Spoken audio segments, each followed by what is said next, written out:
Assim não, presidente. Angola está na bancarrota, sem dinheiro para pagar salários. A sua dívida é classificada por agências de rating como lixo. Mas o chefe de Estado e do Executivo mantém-se em silêncio. Assim não, presidente. O país precisa de saber do seu presidente e não de quilessas incapazes de auxiliar a favor de Angola, porque como e desde quando estão os cofres vazios, sem liquidez para pagar aos professores, médicos, enfermeiros, aos funcionários públicos em geral. Precisa-se de ouvir da voz de quem foi empossado e jurou melhorar o país e, concomitantemente, a vida dos angolanos. Que soluções existem para tirar Angola desse precipício? Assustados e desesperados com a mais grave crise desde a independência, que supera de longe os momentos mais dramáticos da guerra contra o poderoso regime do apartheid e de seus protegidos, os angolanos têm o direito de saber da real situação política, econômica e financeira do país, o maior produtor de petróleo a sul do Saara. Precisam os angolanos de perceber o que aconteceu ao excedente arrecadado com a subida do preço do barril de petróleo. Atingiu os $120, consequência da crise energética mundial provocada pela guerra na Ucrânia, quando, no Orçamento Geral de Estado, o OGE, o preço de referência do crudo rondava os $40. Perante esta crise, o país não pode continuar a assistir ao mais alto magistrado da nação a assobiar para o lado, entretido com trivialidades, como a renovação da tubagem de água para o banho quente presidencial ou novas frotas de carros de último grito. O presidente não pode continuar a distrair a opinião pública com viagens inúteis, de resultados nulos, em luxuosos aviões com gigantescas e improdutivas comitivas, discursos ocos, como se de uma qualquer miss se tratasse. Os angolanos estão em stress, tomados pela ansiedade perante a catadupa de informações sobre o seu presente e futuro imediato e longínquo que circulam nos médias estrangeiros e nacionais de capitais privados, bem como nas redes sociais. O país precisa de perceber se a despromoção de José Massano, de governador do Banco Nacional de Angola, BNA, para auxiliar ministro de Estado para a coordenação econômica é consequência dessa falta de liquidez. No entanto, o país ouve o antigo vice-presidente da República, Bonito de Sousa, membro da cúpula do MPLA, criticar a atual governação, pedindo mudança de rumo e apontando alguns dos erros do poder, nomeadamente o desinvestimento na educação e o incremento da promessa constitucional de realização das autarquias como forma de descentralização e partilha do poder. O seu coadjutor dos últimos 5 anos fez uma espécie de meia-culpa e identificou o fracasso desse período.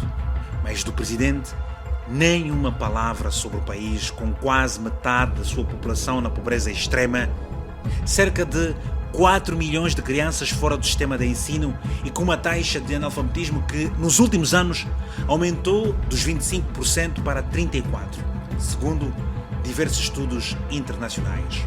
A esse ritmo, Sr. Presidente, a geração dos seus netos corre o risco de herdar um país inviável, com mais analfabetos que escolarizados e onde a crendice e a charlatanice vencem o conhecimento científico.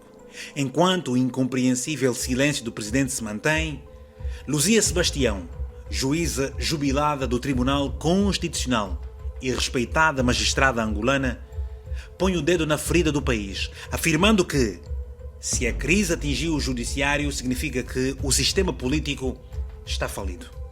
Consciente de que a justiça é o guardião das liberdades e pilar da construção da democracia, a magistrada manifesta-se contra a permanência de Joel Leonardo na presidência do Tribunal Supremo, situação que tem a ver com política.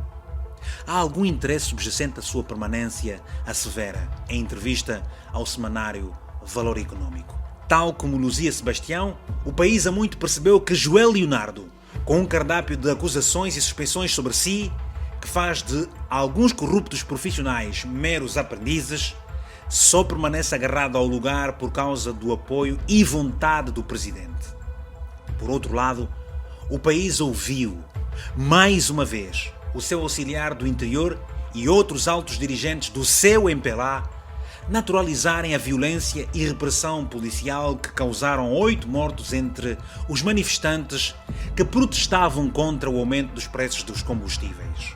Ouviu com perplexidade o louvor aos matadores pelo cumprimento da nobre missão de eliminar aqueles que se opõem com estrondo às políticas do seu executivo.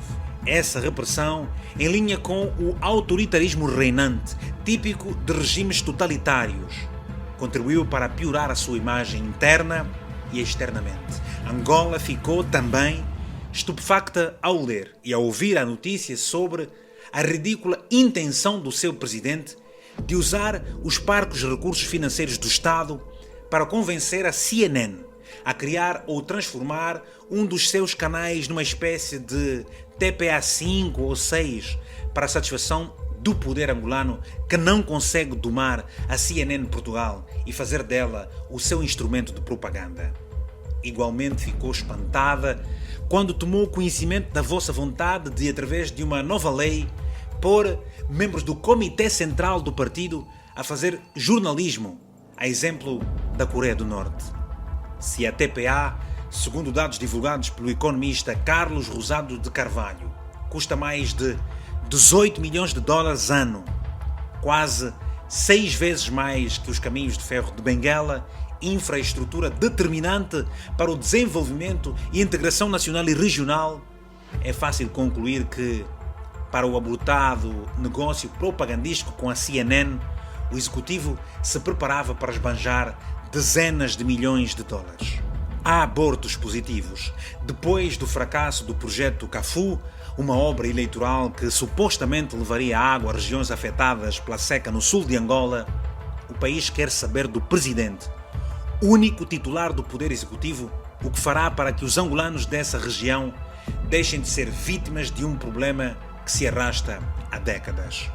Assim, não, Sr. Presidente. Menos de um ano depois da realização das últimas eleições, o sufoco dos angolanos é de tal forma que a delinquência, o suicídio e a fuga para o estrangeiro, numa migração grosso modo irregular, surgem como únicas saídas para jovens da geração dos seus filhos, a mais preparada de sempre. Só em 2022, mais de 7 centenas de angolanos se suicidaram. Nesse rol de novos imigrantes constam secretários e conselheiros presidenciais, membros do Comitê Central, do Executivo, deputados e, paradoxalmente, administradores dos capturados meios de comunicação social que têm a milagrosa missão de melhorar a imagem do presidente. Gente que transferiu as suas famílias para a Europa em busca de segurança, de qualidade e dignidade de vida que a governação angolana não oferece. Entretanto, assustando ainda mais os angolanos, o senhor presidente e seus apoiantes, tomados por comportamentos pavlovianos, vão alimentando o tabu de um hipotético terceiro mandato, como se o seu desempenho fosse uma mais-valia para o país. Não, Sr. Presidente. Olhe para o que se passa em países como Senegal, onde se cogita um terceiro mandato, e não tome os angolanos por boeiros. Não acrescente instabilidade política à instabilidade económica, financeira e social. Diga, clara e frontalmente, que não tem quaisquer interesses, disposição e possibilidade de lutar por mais um mandato. O país continua a acompanhar o desprezível comportamento de deputados que, preocupados apenas com os seus privilégios pessoais, assistem impávidos e serenos a Angola afundar, esperando, muito provavelmente, qual fênix qualquer, sair das catacumbas quando tudo se encaminhar para a mudança. Sem taticismos como conhecedoras das dificuldades reais do dia a dia dos angolanos, As zungueiras marcham contra as arbitrariedades de governantes que, a partir do mundo imaginário em que vivem, fazem da perseguição a essas mulheres o leitmotiv da sua missão política. Perante isso, o país precisa de saber se o senhor presidente manterá o atual e arruinado rumo político, econômico e social denunciado por Bonito de Sousa, Luzia Sebastião, jornalistas, ativistas, zungueiras, sindicalistas, militares, sobas, políticos e intelectuais, incluindo do partido presidencial, que de cachês uns e abertamente outros vão pedindo a renúncia do presidente e a realização de eleições antecipadas. Ou se, pelo contrário, num ato de contrição, anunciará a mudança de rumo, arrepiando o caminho porque, senhor presidente, assim como está, não. Texto de Luzia Muniz, publicado no Novo Jornal. Edição e voz de Vítor Argumentos.